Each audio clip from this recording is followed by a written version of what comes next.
Bangladesh premier league cricket বিপিএলে শক্তিশালী দল গড়েছে প্রত্যেক দলেই। টিম অ্যানালাইসিসের এই পর্বে থাকছে সিলেট স্ট্রাইকার্সের কথা। সিলেট স্ট্রাইকার্সও শক্তিশালী দল গঠন করেছে এবং এই দলটিতে কারা আছে তাই জানবো। তার আগে এখন পর্যন্ত যারা চ্যানেলটি সাবস্ক্রাইব করেননি তারা চ্যানেলটি সাবস্ক্রাইব করতে ভুলবেন না, যাতে আপনারা নতুন নতুন ভিডিও পান। সেজন্য অবশ্যই চ্যানেলটি সাবস্ক্রাইব করবেন। তাহলে সিলেটের দেশি বিদেশি কারা কারা আছে দলটিতে আমরা দেখে নিব।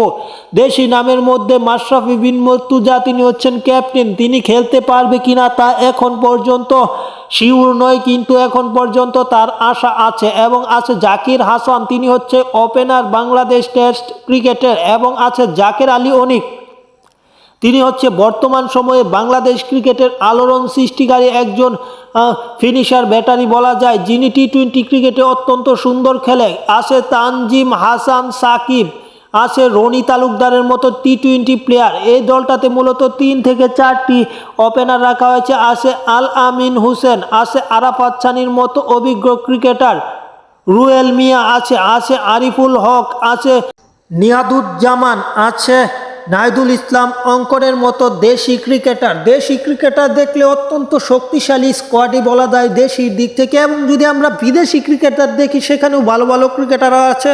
তার মধ্যে আছে আয়ারল্যান্ডের পল স্টার্লিং, আয়ারল্যান্ডের এই ক্রিকেটার অত্যন্ত সুন্দর খেলে। আছে জর্জ মানসিক, স্কটল্যান্ডের এই ক্রিকেটার। আছে রাহকিম কর্নওয়েল, তিনি হচ্ছে বারমুডা মানে বারবাডোস বলতে গেলে ওয়েস্ট ইন্ডিজের একজন ক্রিকেটার। আছে শেন ওয়ারি, আছে রিসেন্ট টপ লি, ইংল্যান্ডের ক্রিকেটার। সব কিছু মিলিয়ে তাদের স্কোয়াডটা মূলত একটি ভালো স্কোয়াড থাকলেও বিদেশি ক্রিকেটারের স্বল্পতায় এবার বিপিএলে ভালো ভালো নাম করা ক্রিকেটার আসছে না। তার এই প্রমাণই পাওয়া যাচ্ছে, যেখানে ইংল্যান্ড অস্ট্রেলিয়ার মতো দলের ক্রিকেটার কিংবা আফগানিস্তান ওয়েস্ট ইন্ডিজ দলের ক্রিকেটারের মতো ক্রিকেটারই পাওয়া যাচ্ছে না। খুব অল্প পরিমাণে ক্রিকেটার খেলছে এই বিপিএলে, যারা বিদেশি ভালো ভালো ক্রিকেটার তারা আসছে না।